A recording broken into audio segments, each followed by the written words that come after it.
ሰብስክራይብ አላደረጋችሁ ሰዎች አሁን ሰብስክራይብ አድርጉ። እሺ ምንም አይከብድም ሰብስክራይብ ማድረግ።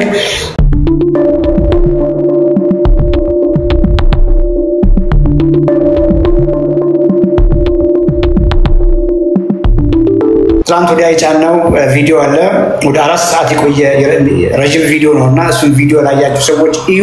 በጣም ጠቃሚ መረጃዎች ያሉት ቪዲዮ ነው። ላይዎቻችሁ ላላዩትም ሰዎች ሼር አድርጓቸው። ላይክ አድርጉት ይጠቅማል ላሉ ላይክ ሲደረግ ላይክ አድርጉት። እጅግ አመሰግናለሁ።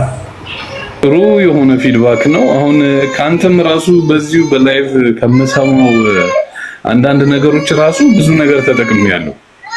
ወደ 200 ምናምን 50 አካባቢ የሆነውን አሁን ወደ 150 መድኃኒቱም እየወሰድኩም ወደ 150 አካባቢ እያወረድኩኝ ነው። በጣም አሪፍ ነው። ያ ታንኪዩ በጣም እኔ እንዴት እንደማመሰግና አላውቅም ግን እመጣለሁ ቢሮ። yes ደስ ብሎኛል። እሺ ዶክተር ስለ ፕሮቲን ያልከው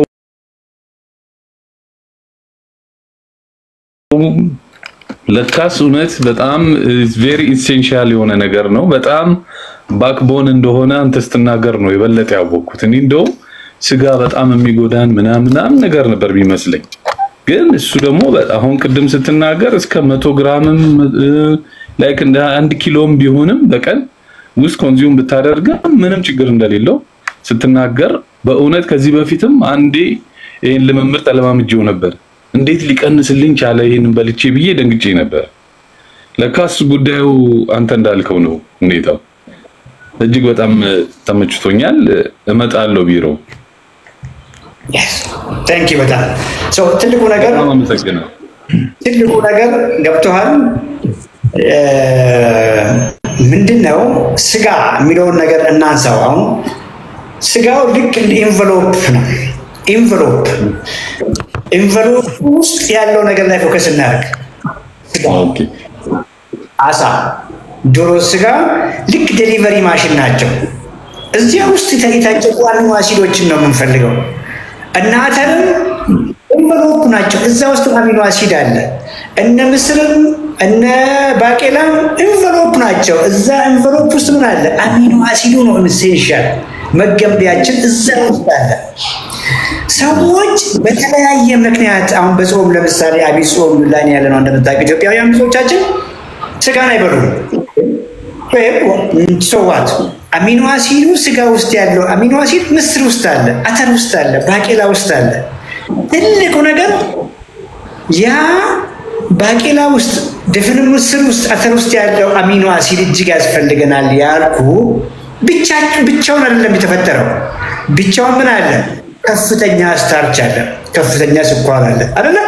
ያ ለቦቻሞቹ አይሆንም ነው። ያ ኦሬዲ ከስኳር ጋር እየታገልን ሰዎች ስለማይሆን እነ ቶፉ የምንሳቤ እንያዝ። ወደ ስጋላ ልመልሰው። ስጋው ልክ እንዳተሩ ምን አሉ አልኩ አሚኖ አሲድ። ይሄ እንግዲህ የማይታሰብ ነገር መመኘት ነው የሚሆነው። የበሬ ስጋ አንብላ ወይ የፍየል ስጋ አይሆንም ወይ የበግ ወደሚል ሐሳቤ እንዳይወስደኝ because ፋክቱ ከነዚህ ውጪ መብላት አንችልም። ማንም ሄዶ ጦር ይዞ እንግዲህ አጋዘን የሚያድን ሰው እኮ የለም ባው ወነት ነው። ምን እናርግ? ስጋ የበሬ ነው የምትፈልገው? yes ሂድ ሉካንዳ ቤት በአይነ መርጠ ቀይዋን ፓርት ፒክ አድርግ። ቀይዋን ገብቷል። አይዋን ይዘና ሶ መርጣል። አሁን ስልክ አንድ ጊዜ ሶሪ በጣም እሺ ሽሩብ ድምጽ ጋር ስለይረበሽ ስለሆነ ልጆች አሉ። ሶ ቀዩን ሊነስ ፓርት ቀዩን ምረጥ። ሁለተኛው ስቴፕ ምንድነው? አሁን ስታበስል ምግብን ስታበስል ያ ሁሉ የምናደርገውን ዘይት ጢኒት አድርግ። ብቻ ስፕሬይ አለ አይደል? ኩሽና ላይ አንዳንድ ሼፎች ይጠቀሙ ያለው ዘይት ያላ በስፕሬይ ነው የሚጨምሩት። በስፕሬይ ጨምር። ለምን በስፕሬይ የምትጨምረው? አንተ የኩሽና ሰራተኛዋን ገብተያት ብትጨምር ብቻውን ጀሪካን እኮ ክርብስ ነው የምታደርገው ወጡ ላይ ወላይት ነው። ይኸውልህ 100 ግራም አቮካዶ ፋት አለው እንደምታውቀው አይደለም? ፋት አለው አቮካዶ 100 ግራም አቮካዶ የተመዘነ አቮካዶ ንጹህ አቮካዶ ከውስጡ ፍሬ ወጣት አቮካዶ 15 ግራም ፋት ነው ያለው።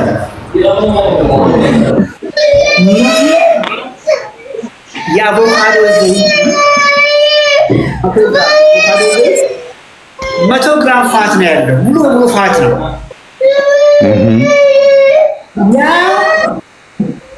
ቤት ምግብ መስራለ ልጅ የምትጨምረው እንደ ውሃ የጨመረችው ዘይት ፒውር ኢነርጂ እኮ ነው። ፒውር ቀጥታ ሄዶ ቦርጭ ላይ እኮ ተጨማሪ ቦርጭ የሚጨምር ኢነርጂ ነው። ስጋውን መርጣት ቀይ ስጋ ጋር ሁለተኛ በጥንቃቄ ማየት ያለብን ዘይቷን ነው ተጨምረው። ይሄ ከሆነ ምንም እዳ ሰውነት ላይ ሳይገባ ምንም ከፍተኛ ጮማ ሰውነት ላይ ሳይገባ ከፍተኛ ዘይት ኢነርጂ ወደ ሰውነት ሳይገባ ፒውር የሆነ ሊን ስጋ አገኘ ማለት ነው። አሳ ከሆነ የበላ ያ የጮማ እሹ የለብህም። እንደምታውቀው አሳ ጮማ ሊሆን አይችልም። እውነት ዶሮ ስጋ አማራ አይደለም ሺድ ስትገዛ ምን ልታረግ ነው? የቺክን ዊንግ የምትገዛው የቺክን ዊንግ ፋት በፋት ነው። የቺክን ታይ የቺክን ሌግ ፋት በፋት ነው ቆዳው። ቺክን ብሬስቱ ጋር ቺክን ብሬስት ዶሮዋ ከፍተኛውን ጡንቻ ከፍተኛውን ፕሮቲን የምታጠራቅመው ብሬስቱ ላይ ነው። ብሬስቱን ግዛ ከላይ ቆዳውን ጣለው። አይያደላው አሁን ሜዲያ እና ስጋ እንደዚህ ስጋ ቴሪብል እኮ ነው። ቴሪብል ሆነ አንደርስታንዲንግ ነው ያለውና ትልቁ ነገር መጨበጥ ያለብን ምንድነው? ኳሊቲ ብዬ ማውራን ሰምታል። ኳሊቲ ፕሮቲን ያስፈልገናል። ያንን ፕሮቲን ከፕላንት ሶርስም ማግኘት እንችላለን፣ ከአኒማል ሶርስም ማግኘት እንችላለን።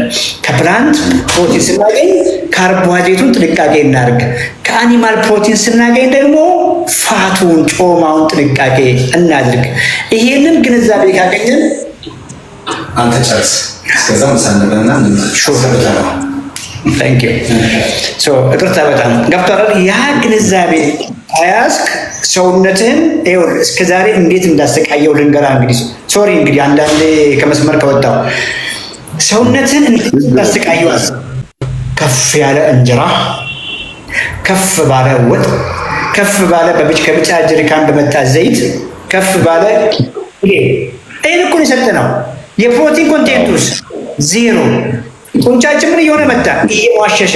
ቦርጫችንስ ተደስቶ ከዓመተ ዓመት ቀበቷችንን እየቀየርን እየፋፋን መጣ። እጄን በዚህ ጋር ቆይ ቀኙ ይሻላል። ቀኙን ፕሮቲን ላድርግ። የፕሮቲን መጠናችን ምንድን ነው የነበረው? ታች ነው የነበረው። ታች ድረሳቸው ላይ ደርሶ እንዲህ እያለ ወጡ ነው የሚሉት አለች። የምሬን ነው። ለማሁን ኖረን ጀነሬሽን እኮ እያጣን ነው። በ30 ዓመቱ እንደዚህ ቦርጫ ሆነ ልጅ 40 ዓመት ሲሞላ ምን አይነት ህይወት ነው የሚኖረው ይሄ ልጅ?